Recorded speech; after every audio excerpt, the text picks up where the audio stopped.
Hi guys, welcome to my YouTube channel. और आज की वीडियो होने वाली है जो कि पोल में विनर था उसका कि things you need to know before you go to a foreign land for education.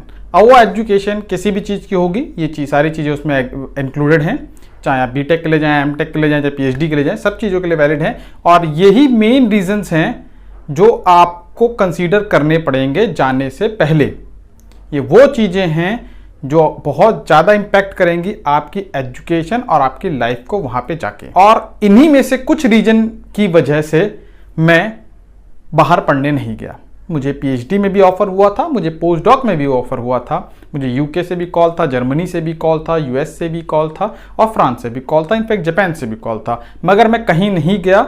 उसके क्या रीज़न थे वो कहीं ना कहीं आपको अगली वीडियो में पता चल जाएंगे कि क्या रीज़न थे जिसकी वजह से आपको जाना चाहिए और क्या रीज़न थे जो इसकी वजह से आपको नहीं जाना चाहिए। तो ये वीडियो थोड़ा इंटरेस्टिंग है, एंड तक देखिएगा। आपको वो 6 के 6 इंपॉर्टेंट पॉइंट बताऊंगा जो आपको ध्यान में रखने चाहिए before going to foreign for any education, चाहे वो कोई भी एजुकेशन हो। और ये बहुत इंपॉर्टेंट पॉइंट्स हैं, तो आज का वीडियो इसी में बनाएंगे। So let's start the video. तो गाइस, सबसे पहला पॉइंट है हार्ड वर्क। बाहर जाकर आपको हार्ड वर्क करना ही पड़ेगा, चाहे वो कोई भी फील्ड हो, कोई भी चीज हो, आपका हार्ड वर्क और स्ट्रगल हर जगह रहेगा।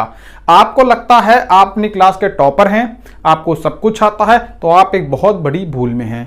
वहां के लोग हमसे ज्यादा पढ़ते हैं, बाहर के लोग हमसे ज्यादा पढ़ते हैं, उनका एजुकेशन सिस्टम हमसे ज्यादा अच्छा है। हम लोग जहां जो कि मतलब रट के करने में विश्वास रखते हैं या फिर मैथमेटिकल पे ज़्यादा विश्वास रखते हैं, वहाँ के लोग थोड़ा प्रैक्टिकल हैं और वो करके देखने वाली चीज़ों को ज़्यादा विश्वास करते हैं।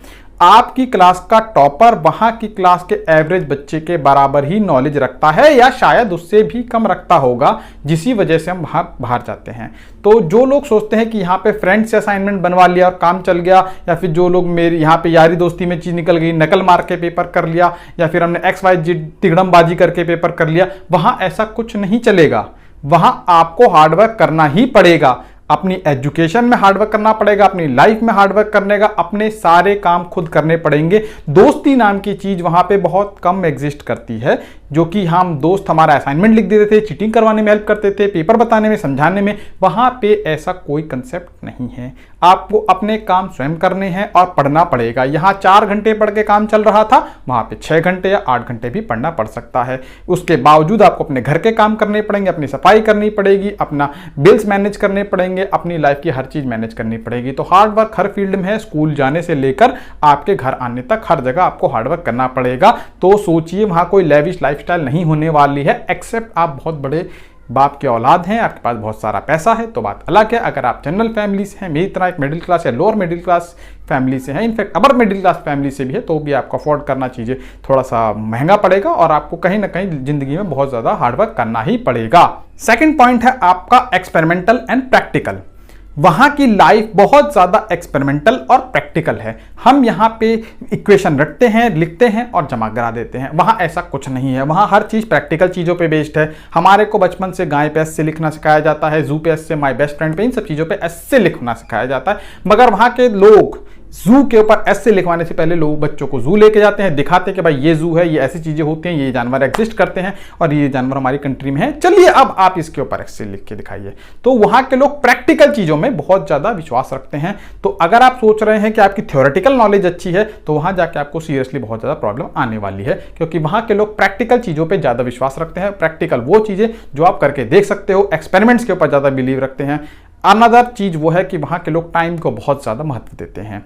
टाइम उनके लिए बहुत प्रीशियस चीज़ है। वहाँ आपकी बेशक कोई एक टाइम पैसे देके छोटी सी हेल्प करते हैं, मगर टाइम देके आपकी हेल्प नहीं करेगा, क्योंकि time is the most important thing for them. और टाइम का बहुत पाबंद है। अगर 7:30 बजे मीटिंग कही गई है तो 7:30 बजे ही होगी। 7:31 या 7:35 में आप लेट हो जाएंगे। तो प्रैक्टिकल चीज़ें आपकी लाइफ में बहुत ज़्यादा रहेंगी, आपको लाइफ में प्रैक्टिकल होना पड़ेगा। पैसे के लिए सीधी सीधी बात होगी, यहाँ ऐसे कुछ नहीं कि आज दिया और कल नहीं, मांगते रहे, ऐसा नहीं। आज बोला है पैसे देने को, आज ही देने पड़ेंगे। So these people are very practical in life, जो आप बहुत बड़ा डिफरेंस एक्सपीरियंस करेंगे वहाँ जाके। तो ये चीज़ अपने माइंड में डाल लीजिए कि वहाँ के लोग बहुत प्रैक्टिकल और आपको भी प्रैक्टिकलिटी सीखनी पड़ेगी, चाहे वो लाइफ में हो, चाहे वो एक्सपेरिमेंट्स में हो, चाहे वो आपकी स्टडी या एजुकेशन में हो।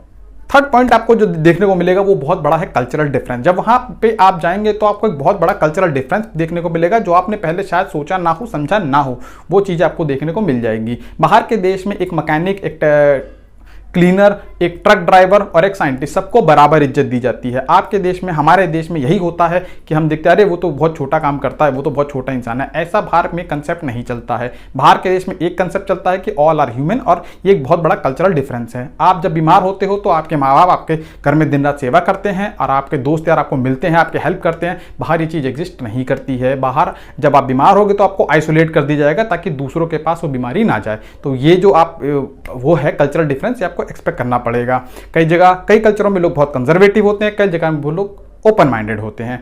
तो आप कई बार सोचते होंगे कि मतलब XYZ के तरह के कपड़े पहनना बहुत गलत चीज़ है, मगर उन लोगों के लिए वो बहुत कॉमन चीज़ है क्योंकि वो उनके कल्चर में है। और वैसे ही अगर आप अरेबिया जैसी जगह जाएंगे तो हमारे यहाँ जो कि बहुत ही टेकन फॉर ग्रांटेड चीज़ें ली जाती है, वो वहाँ पे बहुत ज़्यादा ऑफेंसिव हो जाती हैं। तो बाहर जाने से पहले आप ये मेंटली प्रिपेयर होकर जाइए कि आप एक बहुत बड़ा कल्चरल डिफरेंस फील करने वाले हैं, और जो चीज़ आपके देश में नॉर्मल थी वो शायद वहाँ पे नॉर्मल ना हो, और जो चीज़ को आप अब नॉर्मल या एक हाइप बना के देखते थे वो हो सकता है उस कंट्री में बहुत ही ज़्यादा नॉर्मल हो। तो ये कल्चरल डिफरेंस याद रखेंगे। दोस्ती हमारे जैसी नहीं होती है, हम दोस्त के लिए जान की बाजी लगा देते हैं, मगर वहाँ पे इतना ज़्यादा कंसेप्ट नहीं है।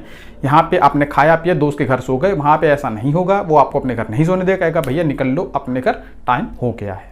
और उसके अलावा भी कई बार आपको ये देखना पड़ेगा, हमारा जो कस्टम्स है, जैसे हमारे शादी ब्याह के कस्टम अलग अलग होते हैं, हम बहुत अच्छी तरह घूमते हैं फिरते हैं, दोस्तों के साथ मजा करते हैं, पार्टी मांगते हैं तो दोस्त को पैसा देना पड़ता है। ऐसा वहाँ पे कस्टम नहीं होता है। पार्टी भी होगी तो सब अपना अपना हिस्सा खुद देंगे।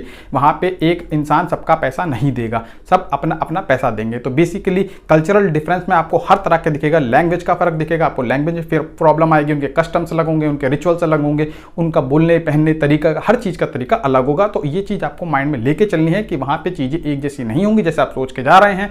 ये चीज माइंड में रखिए। अनदर मेन इंपॉर्टेंट पॉइंट है जिस वजह से मैंने बाहर जाना नहीं सोचा, वो है अलोन। आप बाहर जाके अकेले हो जाएंगे, आपके पास कोई शायद बात करने के लिए ना हो, और जो भी 2-4 दोस्त हों आपको given limited amount of time दे पाएंगे। यहाँ जब भी मेरे को कोई प्रॉब्लम होती है, कोई दिक्कत आती है, तो मैं अपने दोस्तों के घर चला जाता हूँ, बात कर लेता हूँ, उनसे बात कर यार दोस्तों से बोल के पूरी चीज़ें सॉर्ट आउट हो जाती है। मगर वहाँ ऐसा नहीं होगा, आपके पास बात करने के लिए 2 या 4 ही लोग होंगे, और हो सकता है वो भी अवेलेबल ना हों। यहाँ पे दोस्ती यारी में लोग कुछ भी कर देते हैं, वहाँ ऐसा नहीं करेंगे, जो कि मैं पहले बता चुका हूँ। आपके पास माँ बाप नहीं होंगे, आपको अपना खाना खुद बनाना है, अपने कपड़े खुद धोने, अपना बिल खुद मैनेज करने हैं, खुद अकेले जाना है, और शाम को जब थक हार के आओगे तब भी आप अकेले ही रहोगे।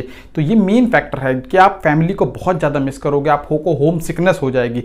जो लोग फैमिली से कभी अकेले नहीं रहे उनको बहुत ज़्यादा प्रॉब्लम होगी, और जो शायद अकेले रह चुके हैं उनको भी कम प्रॉब्लम होगी, क्योंकि वो इंडियन कल्चर से जा रहे हैं, जो कि एक बहुत ही मतलब इंटरमिक्सिंग वाला कल्चर है। बहुत यहाँ पे लोग जुड़ के रहते हैं आपस में, मतलब एक दूसरे कनेक्टेड रहते हैं। वहाँ पे बहुत आइसोलेटेड लाइफ है, अकेले अपार्टमेंट में अकेले कब तक रहोगे। यही एक मेजर रीजन था कि मैं बाहर नहीं गया। मैं हमेशा से अपनी फैमिली के साथ रहा हूँ, अपनी फैमिली से बहुत जुड़ा हुआ रहा हूँ, तो मेरे से ये बर्दाश्त नहीं हुआ कि मैं वहाँ पे अकेले रह सकूँ। मैं 1 महीने के लिए जापान गया था, मैंने सोचा इसको ट्राई करते हैं, मगर 20 दिन के बाद ही मैं बोर हो गया कि मैं चलो ठीक है 9 से 5 तो मैं काम कर लूँगा, मगर 9 से पहले और 5 के बाद क्या, वीकेंड्स पे क्या, लोग नहीं हैं वहाँ पे। वहाँ मैं जापान में जो था ओकिनावा में था ऑलमोस्ट 1 महीने के लिए, तो एक बंदा यहाँ दिख रहा, अगला बंदा 500 मीटर, और मैं दिल्ली का रहने वाला हूँ जहाँ एक के ऊपर एक चढ़ के लोग होते हैं। तो ऐसी जगह आपको इतनी ज़्यादा अकेलापन, इतना ज़्यादा मतलब डिप्रेशन, एंजाइटी रहेगी कि शायद आपको बहुत ज़्यादा बुरा लगे, आप सब छोड़ छाड़ के भी आ जाएँ। तो जो लोग मैनेज कर सकते हैं वो जा सकते हैं, मुझसे मैनेज नहीं हुआ तो मैं वापस आ गया, सिंपल बात है। तो ये चीज बहुत बड़ा फैक्टर होता है जो आपको बहुत जाके मैनेज करना पड़ता है। अगला पॉइंट है आपका मनी का शॉर्टेज। मनी का शॉर्टेज एक बहुत बड़ी चीज है। यहाँ पे आप बेशक बहुत अमीर हैं, आपके पास 50,000 रुपए कमा रहे हैं तो बहुत लेविश लाइफस्टाइल जी रहे हैं, मगर वहाँ पे ऐसा नहीं है। वहाँ पे सैलरी में डिफरेंस बहुत कम होता है, किसी को $3,000 मिले, किसी को $4,000 मिले, और खर्चे सबके बराबर हैं। तो आपको कई बार अपने खर्चे निकालने के लिए लिटरली जो बंदे BSMS के प्रोग्राम के लिए जाते हैं, जो यहाँ पे बहुत अमीर इंसान होते हैं, जो शायद ऑडी लेके चल रहे हैं, बड़ी बड़ी गाड़ियाँ लेके चल रहे, वो वहाँ जाके ओला उबर ईट्स में काम करते हैं डिलीवरी बॉय का। तो लिटरली वहाँ जाके मनी की बहुत ज़्यादा प्रॉब्लम होने वाली है। फिर एक क्लॉज आ जाता है कि जो बहुत ज़्यादा अमीर हैं उनके लिए कोई इशू नहीं है, मगर जो मिडिल क्लास है, अपर मिडिल क्लास है, लोअर मिडिल क्लास के, उनको बहुत ज़्यादा दिक्कत का सामना करना पड़ता है, क्योंकि वहाँ चीज़ें लिटरली महंगी हैं। एक पानी की बोतल यूरोप में आपको 100 से लेकर 500 रुपये के बीच में कॉस्ट करेगी, जो कि शायद आधा लीटर की हो।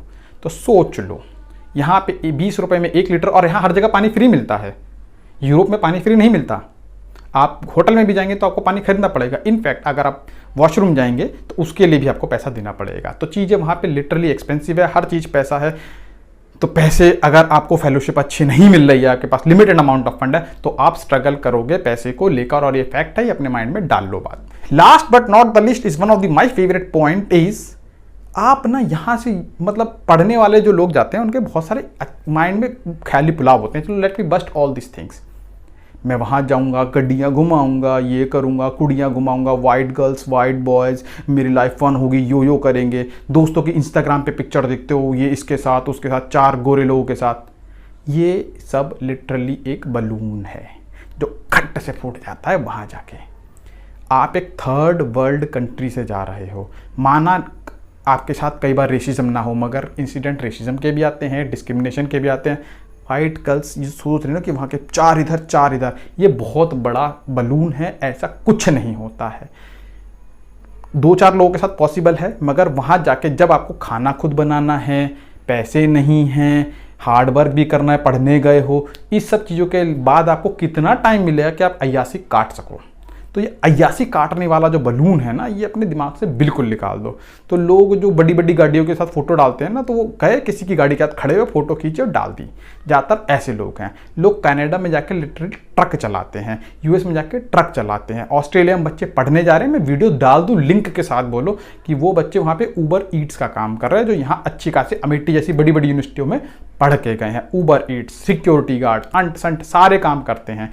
तो आप सोचो कि वहाँ जाके मेरे मतलब जैसे जिस दिन मैं कनाडा घुसा, जिस दिन मैं ऑस्ट्रेलिया घुसा, जिस दिन मैं यूके घुसा, उसके अगले दिन ही मस्टैंग आ जाएगी, बड़ी बड़ी गाड़ियाँ, तो धुआं मार के गुड़ेंगे।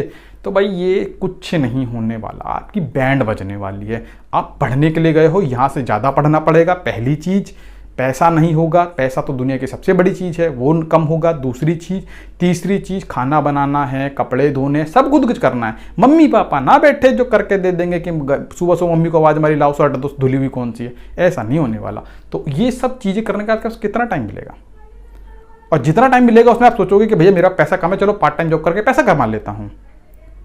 तो आप Saturday Sunday part time job कर रहे हो, दिन में अपने काम निकाल लो, उसके बाद क्या कर लोगे। तो ये बलून छोड़ दो भाई, बहुत एक्सपेंसिव है बाहर रहना। लिटरली मैंने कहा ना, पानी की बोतल 100 से लेके 500 रुपये के बीच आती है। अगर आपको 2.5 लाख रुपए मिल रहे हैं, सपोज करो बहुत अच्छी आपको फेलोशिप मिल गई, 2.5 लाख मिल रहे हैं ना आपको स्विट्जरलैंड में, तो आपका खर्चा 2,20,000 का है। 30,000 रुपये बचेंगे, 30,000 कुछ नहीं होते वहाँ के हिसाब से, समझे। तो पब वब जानने का, वहाँ गोरी गोरी लड़कियों के साथ घूमने का, लड़कों के साथ घूमने का, ये सब खाब छोड़ दो। ये सब एक फैसिनेटिंग थिंग है, हो सकता है लिटरली आपके साथ हो सकता है, कि कभी डिनाई नहीं कर सकता, मगर चांसेस बहुत ज़्यादा कम है। जो वीडियो में दिखाते हैं बाकी लोग आपके ऐसे से होता है, ये बहुत बड़ा बलून है, इसको सोच के मत जाओ, ऐसा कुछ नहीं होने वाला। ये एक भ्रम फैला रखा है। खुद सोचो, इतना काम करने का कितना टाइम मिलेगा कि आप ये सब काम कर सको। और उसके बाद भी आपको एक बात बताऊँ, 1.5 करोड़ लगता है अमेरिका में MBA के लिए। 1.5 करोड़ निकालना भी है। मान लो आपने कर भी लिया, अच्छी जॉब भी लग गई, 1.5 करोड़ का लोन पे करना है, तो उसके बाद गड्डियाँ खरीदोगे बड्डी बड्डी, या लोन उतारोगे। 3-4 साल तो जो लोन में लग गए, अगर आप अच्छी कंपनी में बहुत मोटी सैलरी कमा रहे हो। अगर ढंग की नहीं कमा रहे हो, 10 साल लग जाएंगे लोन उतारने में, ठीक है। तो ये सब हाइप सोच के मत जाओ भैया। हमारे यहाँ दिल्ली में मैं रहता हूँ, मैं कहना नहीं चाहता, बहुत सारे दिल्ली वाले वो लोग जानते होंगे, जब आप छोटे शहर से आते हो आपको क्या लगता है कितने लोग आपको भाव देते हैं। तो आप सोच लो, अब इंडिया उनके लिए छोटा शहर है, यहाँ से जाओ कितने लोग भाव देंगे, ठीक है। उनकी भी प्रायोरिटी सेट हैं, और दुनिया में हर जगह पैसे की तूती बोलती है कि जो पैसे वाला उसका काम चलेगा, जो नहीं चलेगा बाकी तो छोड़ ही दो, ठीक। तो ये सब चीज़ें आपको ध्यान में रखनी पड़ेगी। वहाँ जाके हार्डवर्क करना है, बहुत प्रैक्टिकल लाइफ है। 9 बजे का मतलब 9 बजे, टाइम बहुत पंक्चुअल होना पड़ेगा, सारा काम खुद करना पड़ेगा, कपड़े धोने से लेके बर्तन मांजने तक सब काम करना पड़ेगा। वहाँ बाई रखना औकात नहीं है आपकी कि आप बाई रख लो, ठीक है। वहाँ यहाँ 1000-2000 की बाई ना आती, वो बाई भी आती है ना, तो वो भी आपसे $600 ले लेगी, $800 ले लेगी। आप देख लो कितना दे पाओगे, ठीक। उसके बाद कल्चरल डिफरेंसेस हैं, वो आपको समझना पड़ेगा। यारी दोस्ती वहाँ पे बहुत लिमिटेड होती है, वो आपको मैनेज करनी पड़ेगी। उसके अलावा तो भाई यही था मेरे हिसाब से जो मैंने आपको बता दिया, कि ख्वाब आप उल्टे सीधे देख के मत जाओ, ऐसा कुछ नहीं होने वाला। ये सब कहानी वाली बातें हैं, और ये सच्चाई जो मैंने बताई। ये आज की वीडियो का कंसेप्ट था। अगर आपको अच्छी लगी तो थम्स अप करें, लाइक करना ना भूलें, सब्सक्राइब करें, शेयर करें, जो करना है वो करें। मेरा काम था आपको सच बताना। यही कुछ रीज़न थे जो मैं नहीं गया। मेरे को अच्छी सैलरी मिल रही थी, अच्छा पैकेज मिला था जापान में, मगर मैं शुद्ध शाकाहारी आदमी हूँ। तो एक पहली चीज़, मैं खाना नहीं बना सकता। दूसरी चीज़, और मैं फैमिली के बिना नहीं रह सकता, इसीलिए मैं आज भी दिल्ली में रहता हूँ। ठीक है। तो ये कुछ फैक्टर्स हैं जो मैं नहीं कर पाया, जिसकी वजह से आज भी मैं हूँ, और मेरे को कोई रिग्रेट भी नहीं है इन चीज़ों का, ठीक है। मगर आप लोग ये सब जानने से पहले ये फैक्टर्स को कंसीडर कर ले कि ऐसा होगा। ये सब के करने के बाद फिजिकली और मेंटली दोनों प्रिपेयर कर लें, कुकिंग वुकिंग सीख लें, अपने आप को मेंटली प्रिपेयर करें, तभी आप बाहर जाएं, तभी आपका भला हो पाएगा। वरना आप भी जाके रोगे। बहुत से लोग रो रहे हैं, मैं बताना नहीं चाहता, मैं रो रहे हैं, लोग रो रहे हैं, लिटरली रो रहे हैं, ठीक है। तो थैंक यू वेरी मच। आज की वीडियो के लिए अच्छा लगा हो तो लाइक शेयर सब्सक्राइब। बाकी मिलते हैं अगली वीडियो में।